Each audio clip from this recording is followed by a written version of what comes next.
I never thought a dinner invitation could change everything. But when my husband's family mocked my accent that night, they had no idea who they were really talking to.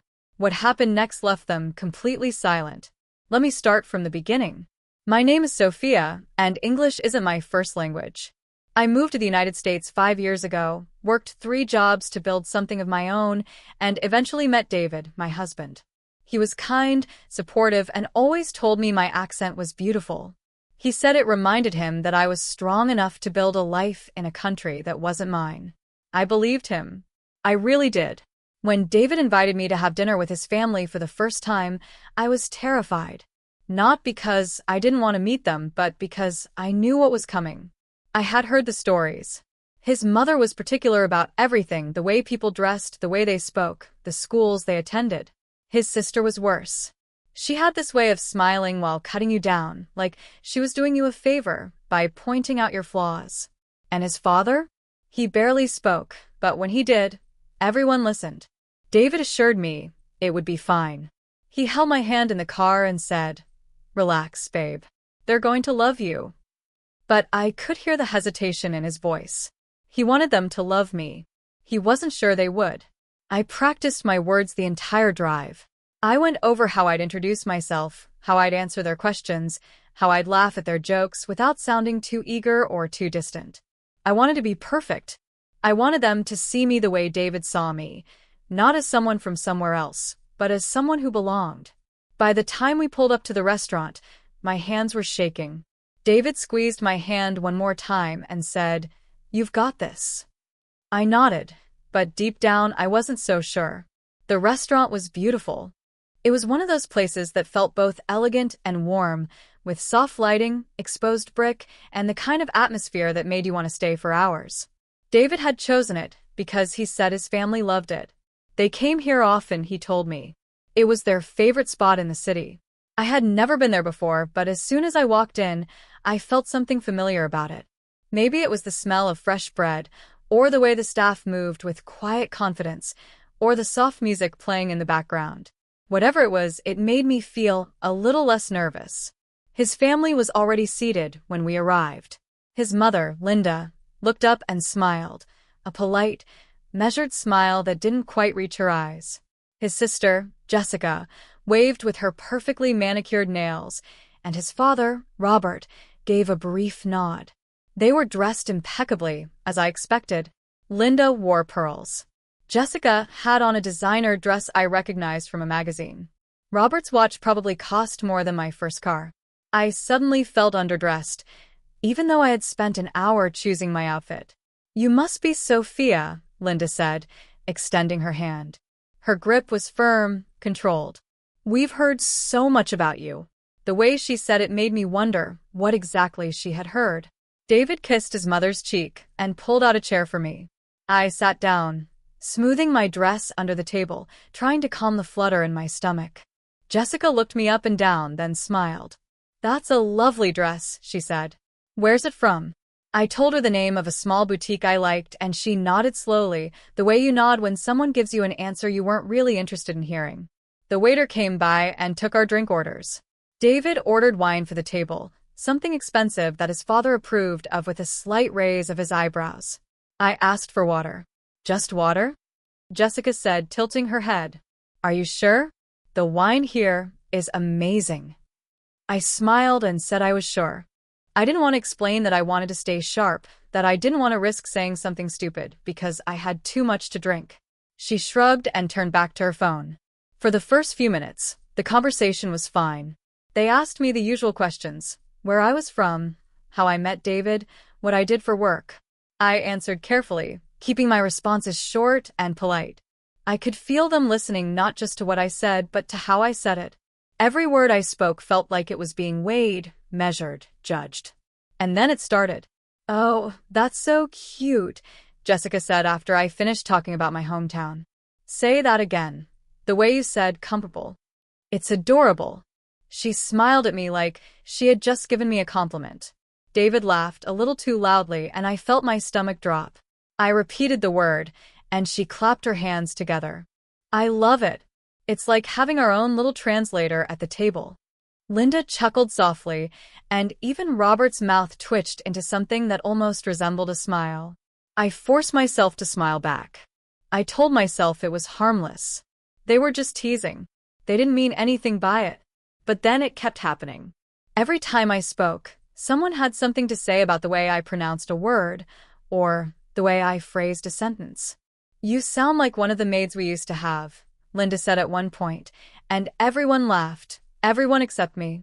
David squeezed my hand under the table, but he didn't say anything. He didn't defend me.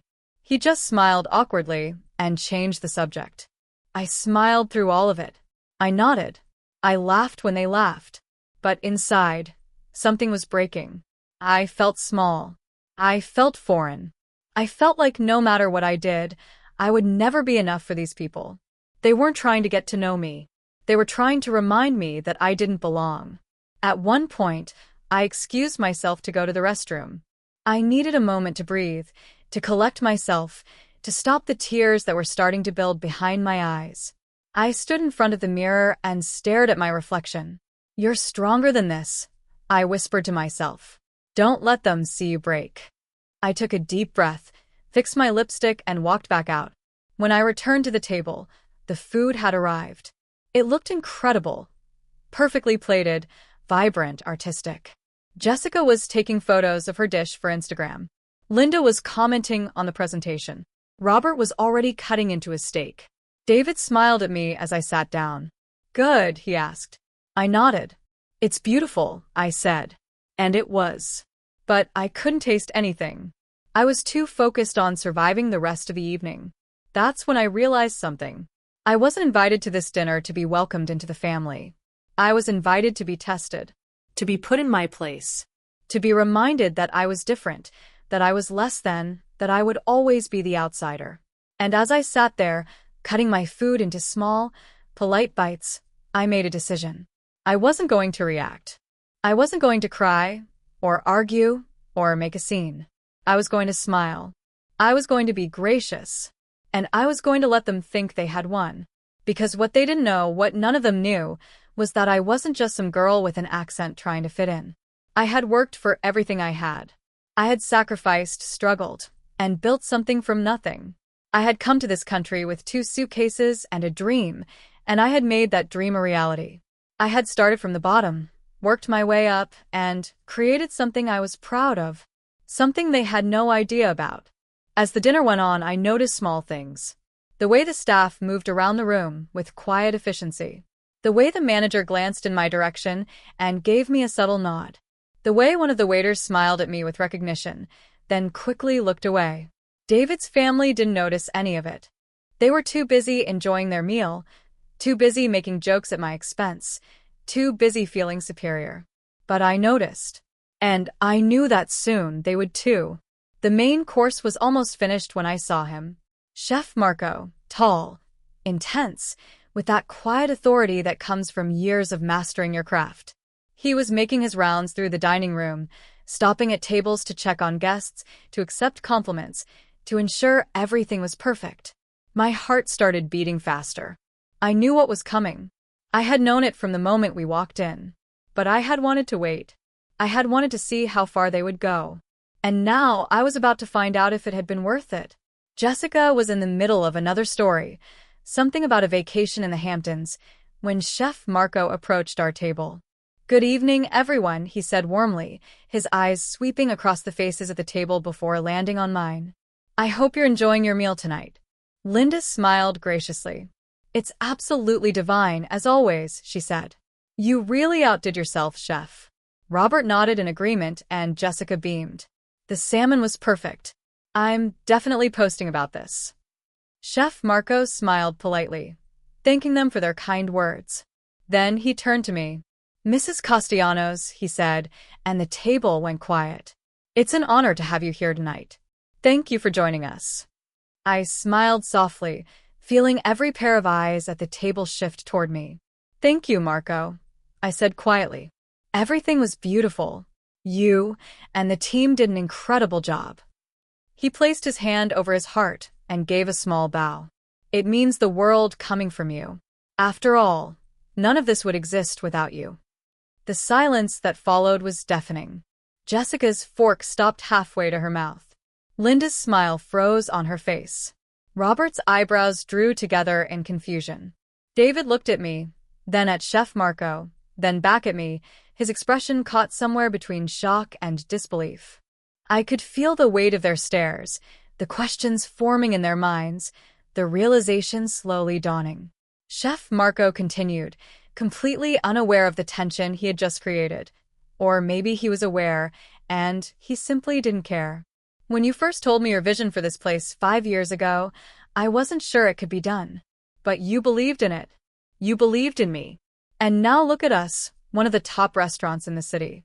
I'll never forget what you did for me. For all of us. He gestured around the room, and I saw a few of the staff members glance over, smiling warmly in my direction. If there's anything you need tonight, anything at all, please let me know. I nodded, keeping my expression calm and composed. I will. Thank you, Marco. He gave another small bow and moved on to the next table, leaving us in a bubble of thick, suffocating silence. I picked up my wine glass and took a slow sip, letting them process what had just happened. I didn't rush to explain. I didn't fill the silence with nervous chatter. I just waited. Jessica was the first to speak. Wait, she said, her voice higher than usual. What did he just say? Did he call you owner? I set my glass down gently and met her eyes. Not owner, I said softly. Founder. I started this restaurant 5 years ago, right after I moved here. It was my first real investment in this country. I glanced around the table, watching their faces. I wanted to create a place that felt like home. A place where people could come and feel welcomed, no matter where they were from. Linda's mouth opened slightly, but no words came out. Robert cleared his throat, shifting in his seat. David was staring at me like he was seeing me for the first time. You never told me, he said quietly, and I could hear the confusion in his voice, maybe even a hint of hurt. I turned to him and smiled gently. You never asked, I said simply. You knew I worked in hospitality. You knew I had investments. But you never asked for details, and I never felt the need to explain. It was true. David knew I was independent, that I had my own money, that I didn't need him to take care of me. But he had never pressed for specifics. He had never asked where my money came from, how I had built my life, what I had sacrificed to get here. And I had never volunteered the information. Not because I was hiding it, but because I wanted to be loved for who I was, not for what I had. Jessica leaned back in her chair, her arms crossed over her chest. So this whole time, she said slowly, you've just been sitting here, letting us. She trailed off, unable to finish the sentence. I tilted my head slightly. Letting you what, Jessica? I asked, my voice calm but firm. Mock my accent? Make jokes about me sounding like your maid? Treat me like I didn't belong? Her face flushed red, and she looked away. I didn't mean. Yes, you did. I interrupted gently. You all did. And that's okay. I understand. You didn't know me. You made assumptions based on how I spoke, where I came from, and you treated me accordingly. I looked at each of them in turn, Jessica, Linda, Robert, and finally David. But the thing is, respect isn't something you give based on what someone owns or how much money they have. It's something you give because they're human, because they deserve it. Linda finally found her voice. Sophia, we didn't know.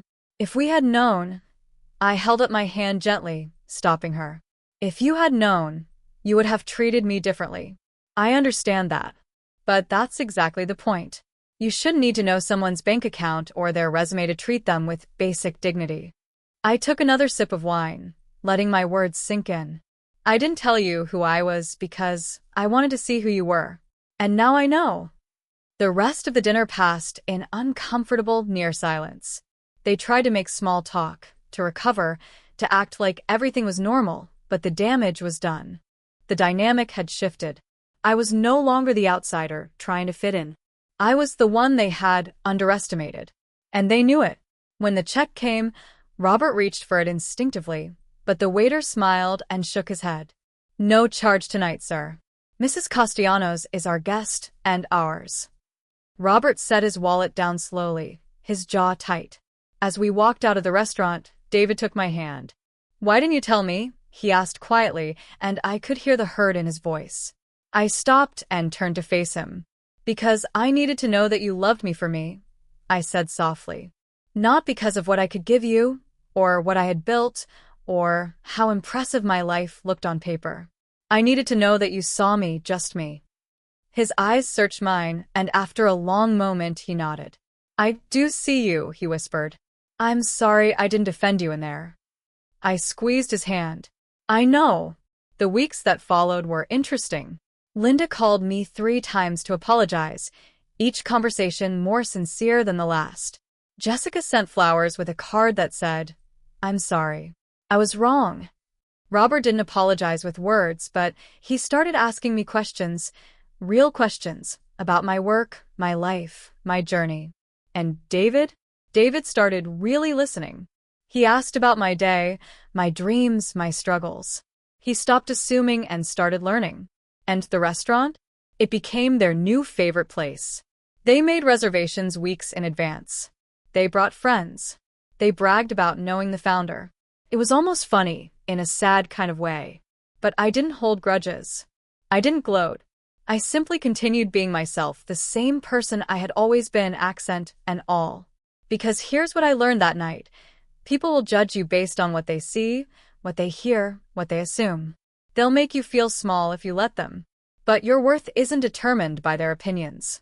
It's determined by what you know to be true about yourself. I knew I was strong. I knew I had worked hard. I knew I deserved respect. And eventually they learned it too. The truth is, I didn't need them to know I owned that restaurant to feel validated. I didn't need their approval or their apologies. But watching their faces when they realized who I really was, that was just a bonus. A reminder that the quiet ones, the underestimated ones, the ones with accents and humble beginnings, were often the ones with the most powerful stories. So the next time someone mocks your accent, your background, or anything else that makes you different, remember this. You don't owe anyone an explanation. You don't need to prove yourself. Just keep building. Keep growing. Keep being authentically you. And when the moment comes, and it will come, let your success speak for itself. Trust me, the silence that follows is worth every single word they ever doubted. If this story resonated with you, I'd love to hear your thoughts in the comments below. Have you ever been underestimated? Have you ever had a moment where people realized they misjudged you? Share your story. I read every single comment, and your experience might inspire someone else who needs to hear it today. And if you enjoyed this story, please hit that like button. It truly helps this content reach more people who need to hear it. Subscribe to the channel so you never miss another powerful story like this one. And most importantly, share this video with someone who needs a reminder that their worth isn't defined by others' opinions. Let's spread this message together. Thank you for being here. Thank you for listening. And remember, never let anyone make you feel small. You're stronger than you know.